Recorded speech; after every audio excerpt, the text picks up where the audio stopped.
Hi, it's Peter Schiff again. It's still Monday, June 15th, 2009. I ran out of time on my last video, and there was something I meant to talk about, and I didn't remember it till the end. And so rather than re-recording the entire piece or maybe saving it for another day, I decided to just record a quick supplement. At the end of the piece, in my haste, I misspoke. There was some comments to talk up the bond market today, but not from the Treasury, from the Fed itself.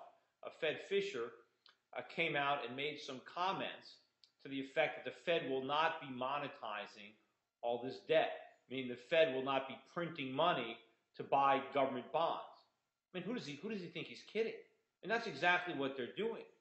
And the real funny thing about it is, back in December last year, when the Fed came out, when Bernanke came out and first announced this massive plan for debt monetization, where the Fed was going to create money and buy bonds, the bond market rallied.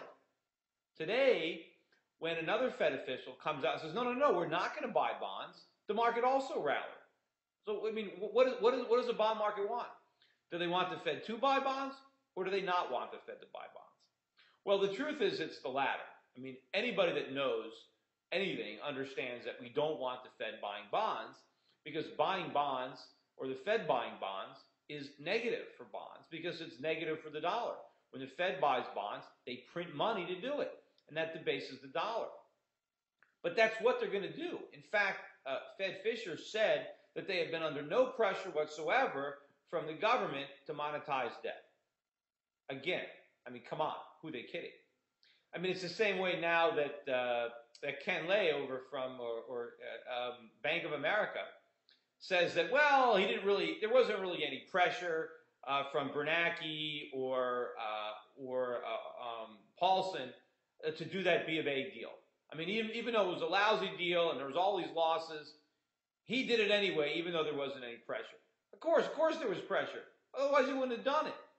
And of course, the government is pressuring the Fed into buying bonds. In fact, in some cases, they might not even have to, because Ben Bernanke himself talked about in that famous speech that earned him the nickname Helicopter Ben.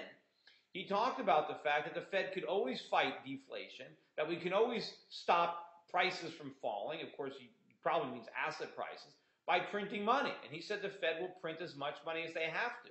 Well, that's what's going on. That's what quantitative easing is. It's printing money. It's monetizing government debt. But why is it now that a Fed official felt compelled to come out and publicly deny exactly what they're doing? And the reason is, back in December, when they made those statements and the dollar was strong and the bond market rallied, everything was great. It's only that recently that the bonds are coming under pressure, the dollar is coming under pressure, because people are figuring out what debt monetization means. People understand that what the Fed is doing is bad for the dollar and bad for bonds. And so the only reason they're denying it now is because the market has now figured out that it's not a good thing but a bad thing. But the question is, do you really think they're changing their tune? Do you really think the Fed is now abandoning its plans to monetize debt? Do you think that Barack Obama has said, oh, no, this is bad. We don't want you to buy these bonds. We want you to force up interest rates. We want you putting pressure on Congress to cut government spending or raise taxes. None of that is going on. There is no way anything has been changed. The plan is the same. The plan is to print money and buy bonds. Only now they have to lie about it because no one believes them, or now people understand the real implications of this plan. A few months ago, or back in December, when everybody thought printing money and buying bonds was great, they could admit that that's what they were doing. But now that our creditors are starting to get worried and they don't want us to print money and buy bonds, well, now we have to come out and claim that we're not doing it.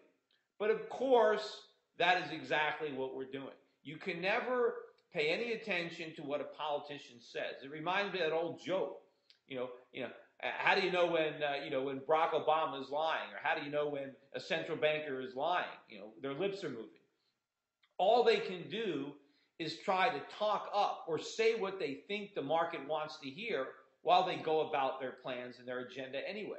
And what their plans are is to print a lot of money and buy up a lot of bonds to keep interest rates artificially low for as long as they can to keep this phony house of cards economy propped up. And in their minds, they want to prop it up long enough to reelect Barack Obama. Well, that was the exact type of thinking that caused the Fed to slash interest rates in 2001 and 2002 and the government to run up the deficits because all they cared about back then was reelecting George Bush. Well, I don't think it was worth it. And it's not going to be worth it this time. The politicians will never be willing to give up their own political careers for the good of the country. They're always willing to sacrifice everything simply on the chance that it will buy them enough time to get reelected to one more term. Anyway, that's it for the supplement. I'm off tomorrow to Detroit. I'm speaking at an event there that's running simultaneously to this big economic conference in Detroit that unfortunately I was not invited to participate in. But it's interesting that the real economics advice, the truth, is going to come at the sideshow where I'm involved. The main event, which has all the big wigs from all the corporations and the big guys from the auto company, that's where all the nonsense is. All the real truth is going to be happening right next door. That's often the way it is. Just like, today there was another big CNN conference where a number of people were speaking. Meredith Whitney was there.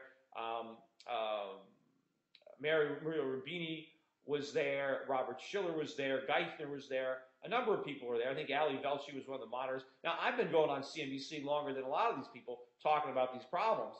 But for some reason, or CNN rather, but for some reason, CNN didn't feel that they wanted to include me in this panel, although they did invite me to attend the panel and as a spectator. I just didn't have the free time. I would have come had they invited me to be on the panel and up on the podium. But I have no idea why they chose to ignore me. I guess in general it has to do with my feelings on the real solutions to these problems and my lack of support of the stimulus and my lack of support of the bailouts and my lack of support of President Obama and in general all the things that are being done to solve the problems, which I know are simply compounding the problems. Anyway, that's it for today. Bye.